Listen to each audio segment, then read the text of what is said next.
नमस्कार. बँकिंग आणि फायनान्सच्या या लेक्चरमध्ये आपले सर्वांचे पुन्हा एकदा सहर्ष स्वागत आहे. आज आपण पैसे पाठविण्याच्या पद्धतीच्या तिसऱ्या भागावर सविस्तर चर्चा करणार आहोत. पैसे पाठविण्याची जी वेगवेगळी साधनं आहेत त्या साधनांचे प्रमुख 2 प्रकार केले जातात. पारंपरिक साधने किंवा पारंपरिक पद्धती आणि इलेक्ट्रॉनिक साधने किंवा इलेक्ट्रॉनिक पद्धती. यापैकी पारंपरिक साधनांविषयी मागच्या 2 लेक्चरमध्ये आपण सविस्तर चर्चा केलेली आहे.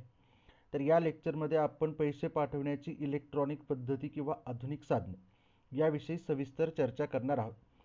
जेव्हा ग्राहकाच्या सूचनेनुसार विद्युतभारित साधनांच्या साहाय्याने एका बँकेतून दुसऱ्या बँकेत किंवा एका शाखेतून दुसऱ्या शाखेत पैसे पाठवले जातात तेव्हा त्याला इलेक्ट्रॉनिक साधनांच्या साहाय्याने निधी हस्तांतरण असे म्हणतात. यामध्ये प्रामुख्याने संगणक व इंटरनेटचा वापर केला जातो. इलेक्ट्रॉनिक साधनांच्या साहाय्याने पैसे पाठविताना संगणक, दूरध्वनी, चुंबकीय पट्टी, QR कोड अशा वेगवेगळ्या साधनांचा वापर केला जातो. इलेक्ट्रॉनिक साधनांच्या साहाय्याने पैसे पाठवण्याच्या ज्या पद्धती आहेत त्या पद्धती पुढील प्रमाणे आहेत. त्यातली पहिली पद्धत आहे इंटरनेट बँकिंग, दुसरी आहे ATM मशीन आणि ATM कार्ड, तिसरी आहे क्रेडिट कार्ड व डेबिट कार्ड, चौथी पद्धती किंवा साधन आहे RTGS, पाचवं साधन आहे NEFT आणि सहावं साधन आहे स्विफ्ट SWIFT. SWIFTलाच आंतरराष्ट्रीय पैसे पाठवण्याची पद्धती असं देखील म्हटलं जातं. तर याविषयी आता आपण सविस्तर चर्चा करूयात. त्यातली पहिली पद्धती आहे इंटरनेट बँकिंग. इंटरनेट बँकिंगची सुविधा प्राप्त करण्यासाठी खातेदाराला बँकेने उपलब्ध करून दिलेला विहित नमुन्यातील अर्ज सादर करावा लागतो. तो ऑनलाईन असेल किंवा ऑफलाईन असेल, ज्या प्रकारची सुविधा बँकेने दिली असेल त्यानुसार तो अर्ज बँकेकडे सादर करावा लागतो. त्यानंतर बँकेकडून नेट बँकिंगची सुविधा खातेदाराला प्राप्त होते. नेट बँकिंगमुळे खातेदाराला 24 तास पैसे पाठवण्याची सुविधा उपलब्ध होते. नेट बँकिंगच्या साहाय्याने पैसे पाठविण्यासाठी खातेदाराला बँकेकडून एक युजर ID दिला जातो आणि एक पासवर्ड दिला जातो. जो युजर ID आहे तर तो युजर ID देण्यासाठी काही बँका ऑप्शन देतात, काही बँकांकडून डायरेक्ट युजर ID दिला जातो.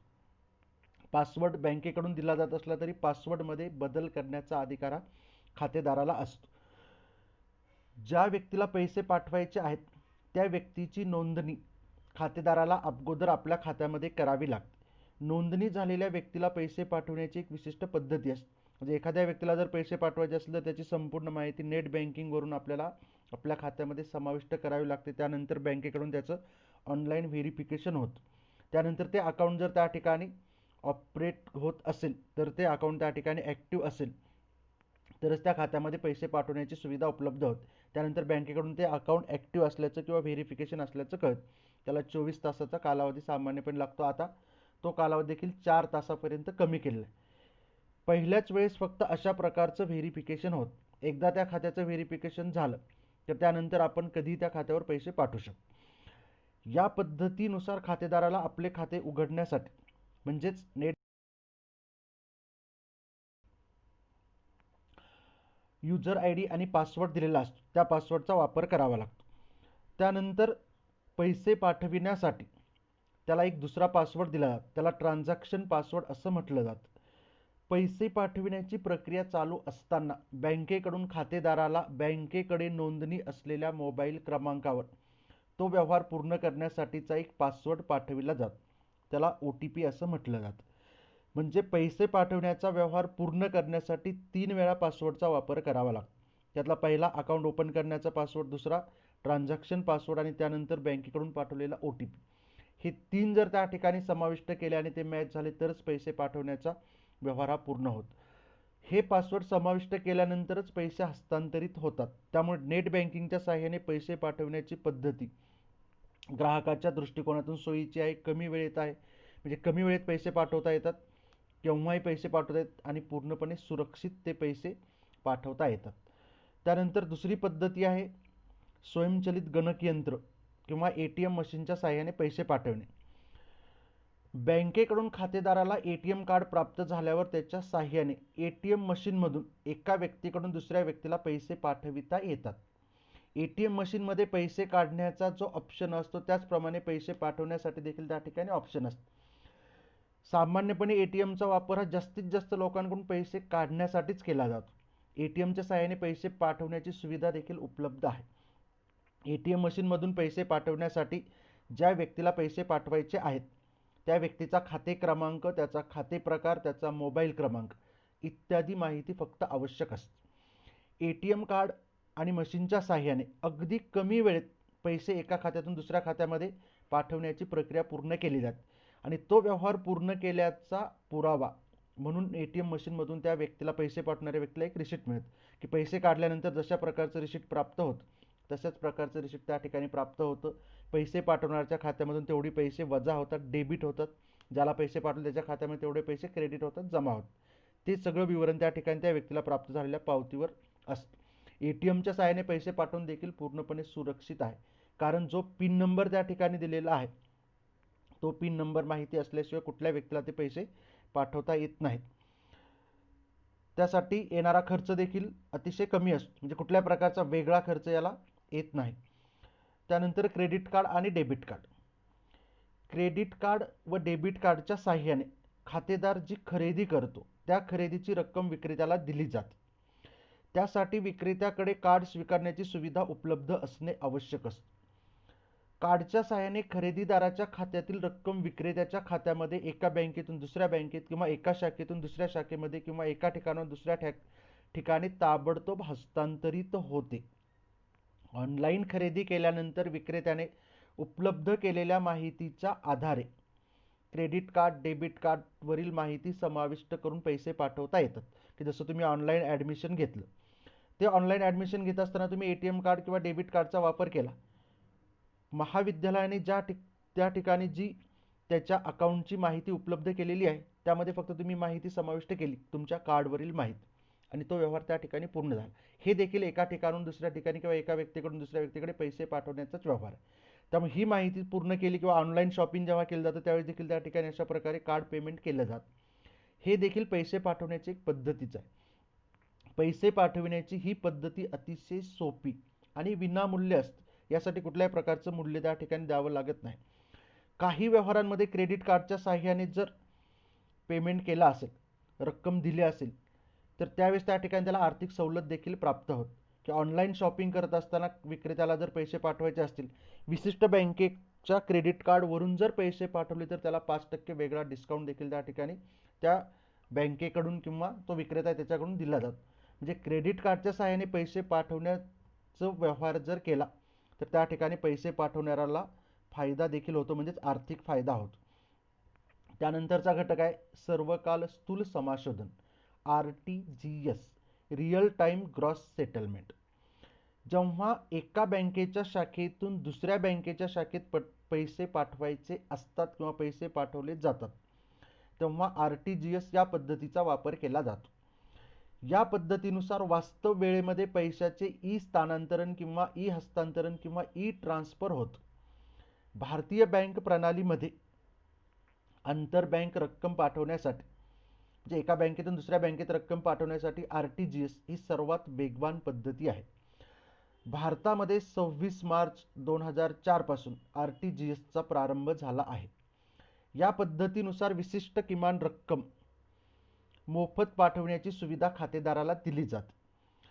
त्यानंतरच्या रकमेवर अतिशय कमी दराने बँक पैसे आकारणी करते किंवा कमिशनची आकारणी बँकेकडून केली जाते. या पद्धतीनुसार कमाल पैसे पाठवण्याबाबत कोणत्याही प्रकारची मर्यादा नाही, म्हणजे कुठली मर्यादा त्या ठिकाणी नाही. ज्या व्यक्तीला पैसे पाठवायचे आहेत त्याला अगदी वास्तव वेळेत, म्हणजे रिअल टाइममध्ये पैसे ताबडतोब प्राप्त होतात. त्याला कुठल्या प्रकारचं वेटिंग करावं लागत नाही, कुठल्या प्रकारची प्रतीक्षा करायची आवश्यकता नसते. RTGS नुसार पैसे पाठवण्यासाठी बँकेने उपलब्ध केलेला जो अर्ज असेल तर तो अर्ज भरून द्यावा लागतो. त्यामध्ये ज्या व्यक्तीला पैसे पाठवायचे आहेत त्याचे संपूर्ण नाव किंवा संस्था असेल तर संस्थेचं संपूर्ण नाव त्या ठिकाणी लिहिणं अपेक्षित असतं. त्यानंतर त्याच्या बँकेचे नाव, त्याच्या शाखेचे नाव, त्याचा पत्ता, त्या व्यक्तीच्या पासबुकवर असलेला त्याचा पत्ता, त्याचा खाते प्रकार, त्याचा खाते क्रमांक, त्यानंतर बँकेचा IFS, Indian financial system code, इत्यादी माहिती भरून त्या ठिकाणी तो अर्ज बँकेत सादर करावा लागतो. इंटरनेट बँकिंगमधून खातेदाराला पैसे पाठविताना त्या व्यक्तीची नोंदणी अगोदरच करावी लागते. त्यामध्ये देखील वरील सर्व प्रकारची माहिती किंवा बाब ही नोंदवावी लागते किंवा समाविष्ट करावी लागते.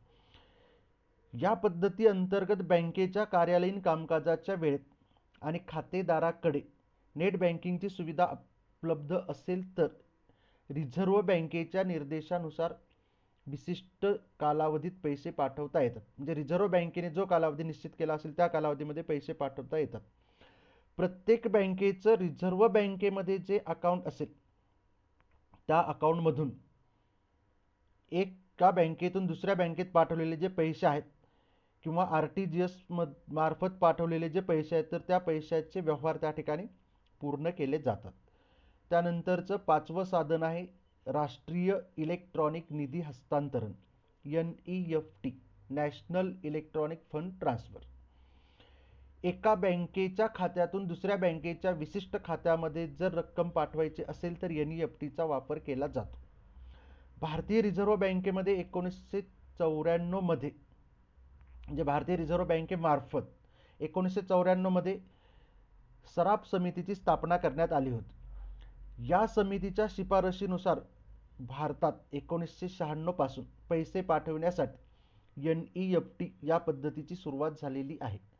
या पद्धतीनुसार ज्यांचे बँकेत खाते आहे अशा व्यक्ती, संस्था, कंपन्या कितीही रक्कम पाठवू शकतात. ही पद्धती देखील अतिशय कमी वेळेत पैसे पाठवण्याची पद्धती आहे. या पद्धतीनुसार पैसे पाठवण्यासाठी बँकेने उपलब्ध केलेला विशिष्ट नमुन्यातील अर्ज हा सादर करावा लागतो किंवा नेट बँकिंगची सुविधा असणाऱ्या खातेदाराला या सुविधेअंतर्गत पैसे पाठविता येतात. सामान्यपणे RTGS आणि NEFT या दोन साधनांच्या सहाय्याने पैसे पाठवण्यासाठी बँकेकडून एकच अर्ज उपलब्ध केला जातो. त्यावर त्या ठिकाणी पर्याय दिला जातो RTGS किंवा NEFT. तसेच RTGS किंवा NEFTच्या सहाय्याने पैसे पाठवण्यासाठी बँक रोख रकमेऐवजी धनादेश स्वीकारते. म्हणजे रोख रक्कम जमा करून घेण्याऐवजी धनादेश त्या ठिकाणी बँकेकडून स्वीकारला जातो. म्हणजे धनादेश स्वीकारला तर तो पैसे पाठवणारा व्यक्ती त्या ठिकाणी त्या बँकेचा खातेदार असल्याचं त्या ठिकाणी स्पष्ट होतं. त्यानंतर RTGS, NEFT आणि IMPS हे जे घटक आहेत, IMPS म्हणजे इमिडिएट मोबाईल पेमेंट सिस्टीम, या घटकांची आपण या ठिकाणी तुलना बघू. पैसे पाठवण्याचे हे जे तीन साधन आहेत, या तीन साधनांचा विचार केला तर पैसे पाठवण्याचे किमान मूल्य या ठिकाणी आपण विचारात घेतलं तर NEFT मध्ये किमान मूल्य 1 रुपया आहे. म्हणजे कमीत कमी आपण 1 रुपया NEFT अंतर्गत पाठवू शकतो. RTGS मध्ये कमीत कमी 2 लाख रुपये किंवा त्यापेक्षा जास्त रक्कम पाठवावी लागते. म्हणजे RTGS साठी पैसे पाठवताना 2 लाखापेक्षा कमी रक्कम पाठवता येत नाही. 2 लाखापेक्षा कमी रक्कम पाठवायची असेल तर NEFTचा वापर करावा लागतो. IMPS मध्ये देखील किमान रक्कम ही 1 रुपया आहे. त्यानंतर पैसे पाठवण्याचे पर्याय काय काय असतात. NEFT मध्ये ऑनलाईन पैसे पाठवता येतात, बँकेत जाऊन ऑफलाईन पैसे पाठवता येतात. RTGS मध्ये देखील ऑनलाईन म्हणजे नेट बँकिंगच्या सुविधेअंतर्गत आणि बँकेत प्रत्यक्ष जाऊन तो अर्ज सादर करून पैसे पाठवता येतात. म्हणजे दोन्ही पर्याय NEFT आणि RTGS मध्ये आहेत. IMPS मध्ये फक्त ऑनलाईन पैसे पाठवता येतात, त्याला ऑफलाईन पैसे पाठवता येत नाही. त्यानंतर पैसे पाठवण्याची कमाल मर्यादा, NEFT मध्ये कुठल्याही प्रकारची कमाल मर्यादा नाही. RTGS मध्ये देखील कुठल्याही प्रकारची कमाल मर्यादा नाही. IMPS मध्ये मात्र 2 लाखापर्यंत पैसे पाठवता येतात. हे मोबाईल टू मोबाईल, त्यामुळे इथं जास्तीत जास्त 2 लाखापर्यंत पैसे पाठवता येतात. त्यानंतर पैसे पाठविण्याचा किंवा समाशोधनाचा कालावधी किती आहे. NEFT अंतर्गत जर पैसे पाठवले तर अर्ध्या तासाचे असे स्लॉट तयार केलेले असतात. त्या अर्ध्या तासाच्या कालावधीमध्ये ते पैसे त्या ठिकाणी पाठवले जातात.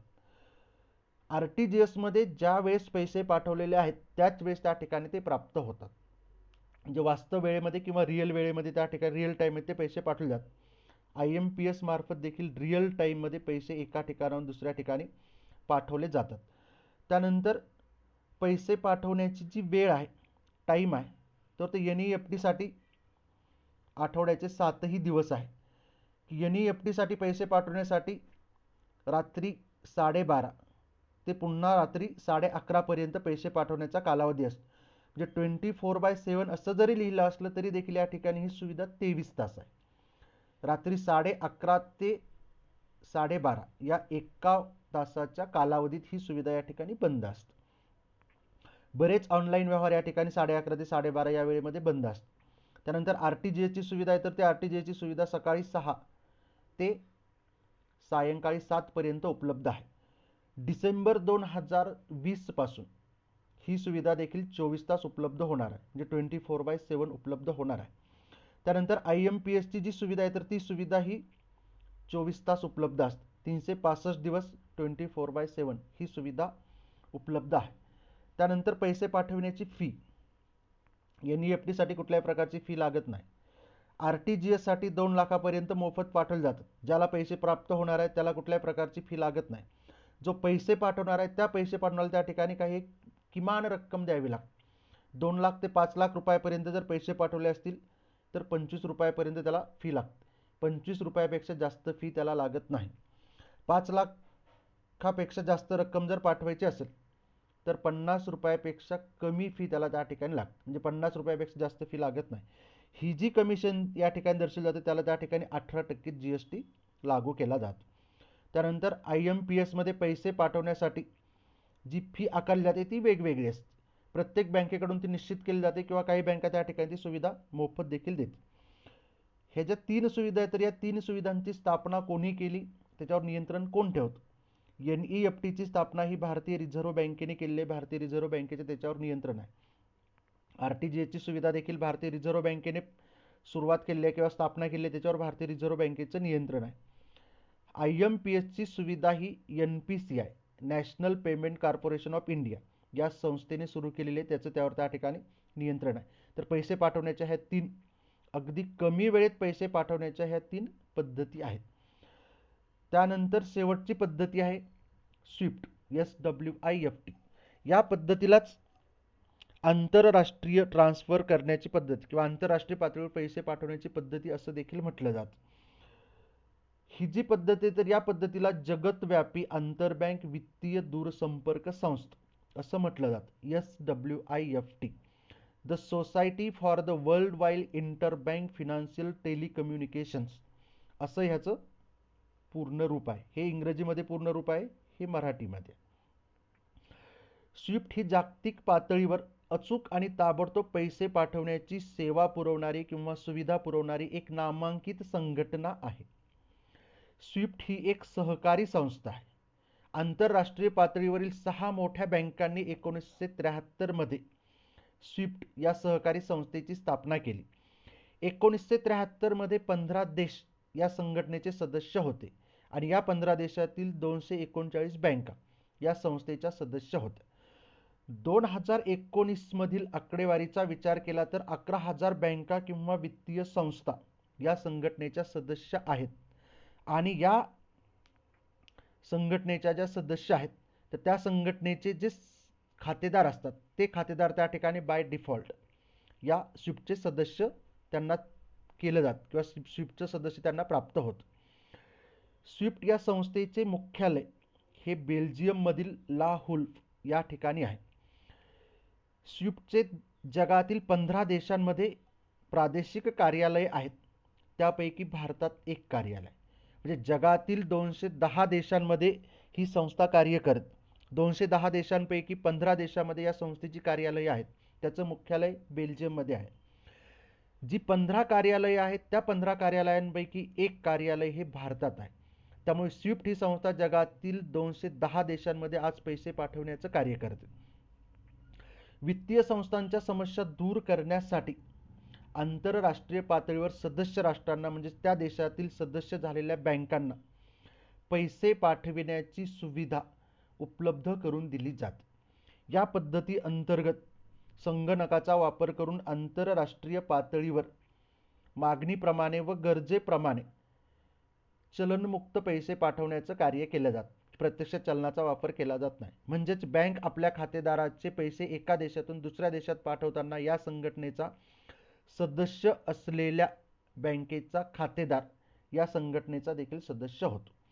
आंतरराष्ट्रीय पातळीवर पैसे पाठवणे व पैसे काढणे या सुविधेमुळे किंवा स्विफ्टच्या सुविधेमुळे हे सोयीस्कर झालेले आहे.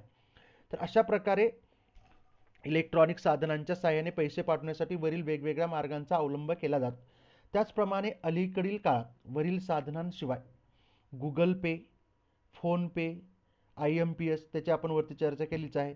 त्यानंतर Bhim app, UPI, unified payments interface इत्यादी वेगवेगळ्या आधुनिक साधनांचा वापर पैसे पाठवण्यासाठी केला जातो. त्याचप्रमाणे जे 10 पेमेंट्स बँक आहेत त्या पेमेंट्स बँकामध्ये देखील पैसे पाठवण्याचे व्यवहार केले जातात. जसं पेटीएम आहे, पेटीएमच्या साहाय्याने देखील पैसे पाठवण्याचे व्यवहार केले जातात. तर अशा वेगवेगळ्या साधनांच्या साहाय्याने, इलेक्ट्रॉनिक साधनांच्या साहाय्याने आणि परंपरागत साधनांच्या साहाय्याने पैसे पाठवण्याचं कार्य केले जातं. तर अशा प्रकारे एका व्यक्तीकडून दुसऱ्या व्यक्तीला किंवा एका ठिकाणून दुसऱ्या ठिकाणी पैसे पाठवण्यासाठी पारंपरिक पद्धती, आधुनिक पद्धती आणि आंतरराष्ट्रीय पद्धती. आंतरराष्ट्रीय पद्धतीमध्ये स्विफ्टचा समावेश होतो, त्याचा समावेश आधुनिक पद्धतीमध्ये देखील केला जातो. तर अशा वेगवेगळ्या पद्धतीचा वापर किंवा अवलंब केला जातो. व्हिडिओ शेवटपर्यंत बघितल्याबद्दल सर्वांना धन्यवाद. थँक्यू.